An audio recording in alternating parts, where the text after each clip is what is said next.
Okay, what's up mga kagunting? Kumusta kayo? Welcome back po dito sa ating YouTube channel, YouTube tutorial para sa paggugupit.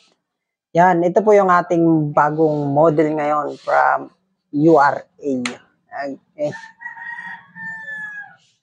Ito po ang gupit po na ating igugupit po dito ay straight cut. Parang hawig po siya ng man bun. Undercut po siya.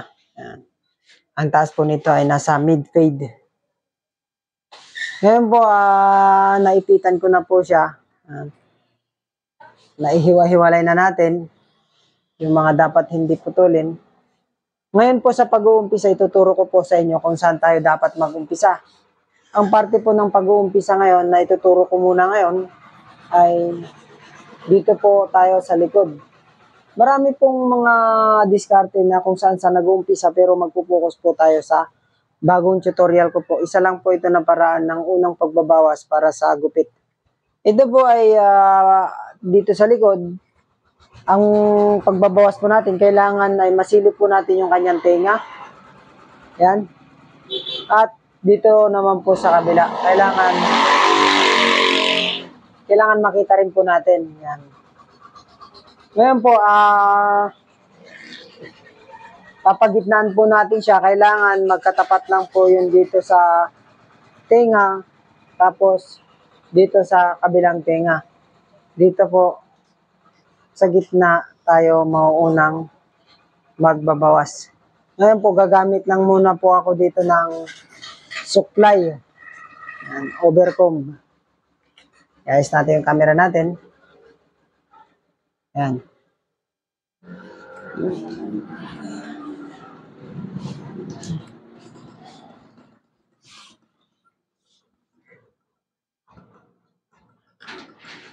Susuklayin po natin dito. Itataas nyo lang po.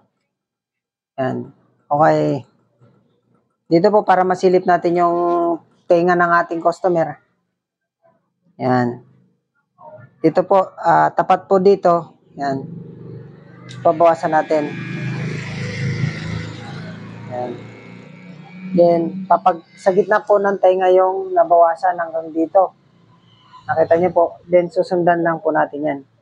Kung gusto niyo naman po para hindi po kayo maligaw, dito na rin niyo po umpisahan sa kabila. Kumbaga sa tenga nito, yan sa tenga niya nito, dito tayo sa gitna. Yan, ganyan niyo lang po yan. Yan, bawas.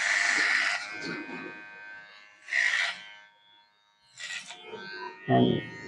Ang pansin niyo po, yan, ay parehas na po yung dito sa kabila. Tapos din dito sa kabila. Ngayon, sa gitna naman po tayo babawas. Ipapantay nyo lang po yan. Yan. Yan.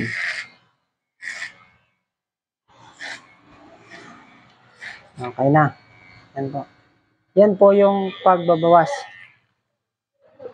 Wala po kasunod. Ngayon po, gagamit naman po tayo ng 1.5 na guide. Yan. Ito po, naka-zero lang din po yan. Ganun lang din po yan, naka-zero. Then, dito lang din po, umpisa po tayo. Dito po, natin ibababa yung guide dito sa parte na rito.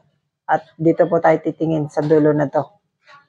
Yan. Huwag nyo na po itong pansinin. Basta dito kayo titingin. Kailangan dito, sa taas na ito. Dito mismo magpipinish yung dulo ng talim ng guide. Kagaya po nito.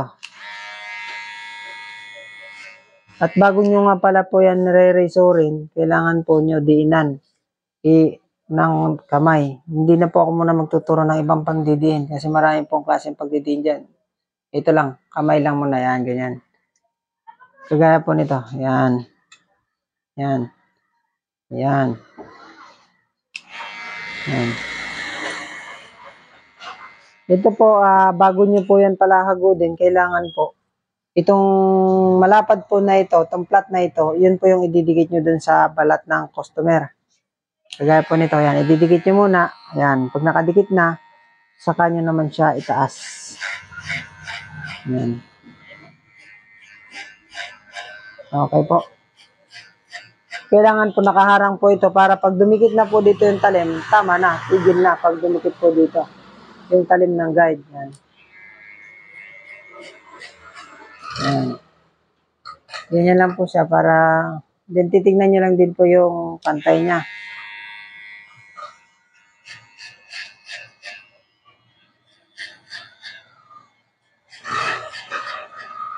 Yan.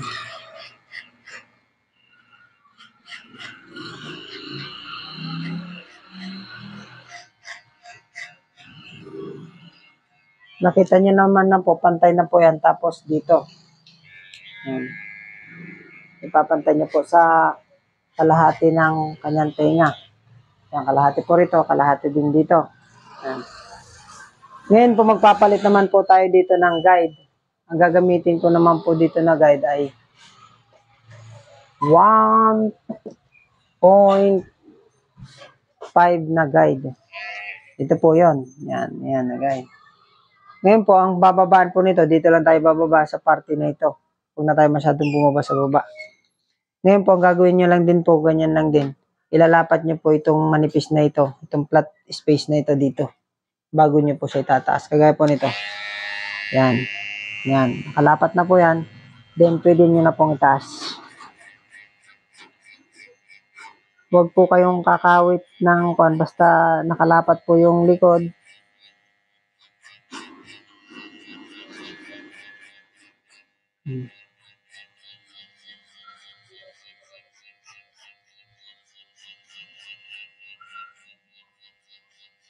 Kailangan po yung dulo ng talim ng guide ay dito rin po siya magtatapos sa taas na ito. Yan. Lalapat nyo po ulit yung likod, ganyan, bago nyo po itataas.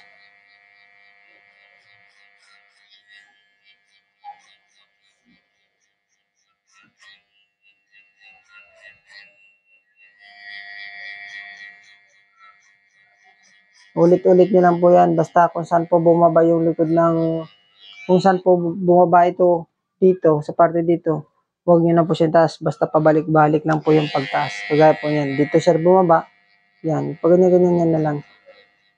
Hanggang sa mapinis po siya yan.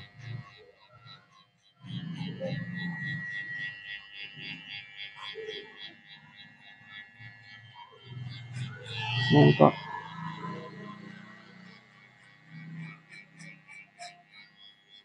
Ang susunod naman po dito, ay tatanggalin na natin itong guide. Ang baba naman po dito lang sa parte na dito. Yan. Huwag na po tayong tatas doon, basta dito, ito lang sasaklawin po ng talim. Kagaya po nito. Ito po is naka-zero na. Yan, yan po, yan.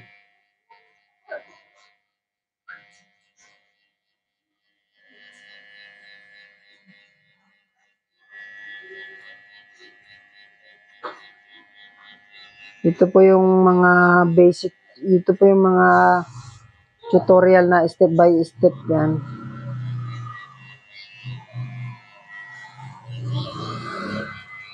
Yan. Pagkatapos nun, may timpa po dito na natitira. I-adjust lang po natin to ng isa. Talim. Tapos, dito lang naman po, hindi natataas itong parte lang naman na to yung tatanggalin natin. Parang ganyan na po siya. Sandaliri lang yung angat. Huwag nyo na po siyang itataas pa doon sa taas kasi po baka masira na po yung linya ng gupit. Magre-repair na naman po tayo.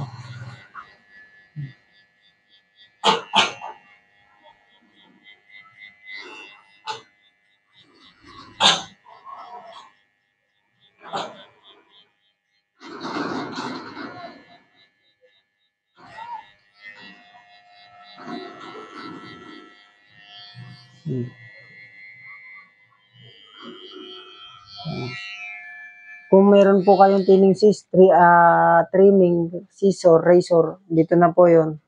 Pero gawa po nung wala, kasi karamihan ng bagong nagugupit, walang ganon. Dito na lang din tayo. Isisiro na lang po natin. Kumbaga, naka-close blade. Ayan.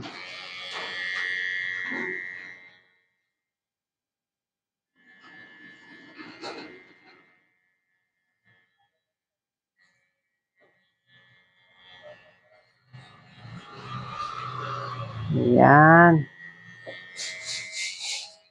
Nakita niyo po yung bawas din. Papagpagan na lang natin ng toothbrush para makita niyo po makita po natin yung finish. Yan. Ito po ay okay na po ito. Kung hindi pa po kayo kontento dyan, yung may mga trimmer, pwede nyo pong gamitan. Yan, kagaya po nito, trimmer. Yan. Yung tatamaan lang po ng trimmer, itong parte lang na maputi na ito, wag na po tataas sa banda rito. Basta yan lang po maputi na yan. So, ito po, zero gap naman po ito. Yan.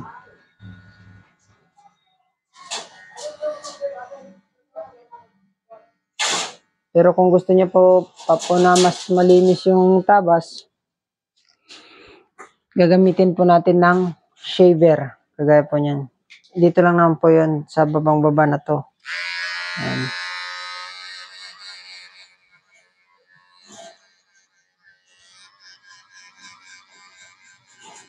Huwag po masyadong mataas yung pakain para hindi po maukaan o mabawasan yung parteng taas na talagang tinis na kasi.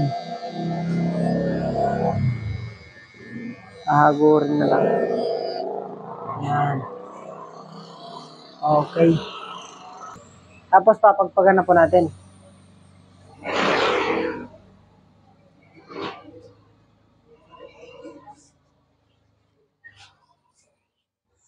Okay mga kagunting, yan lang po yung itinuro ko na pagbabawas po dito sa bandang likod. Sana po ay meron kayong natutunan. Hanggang sa muli po. Ingat pong palagi.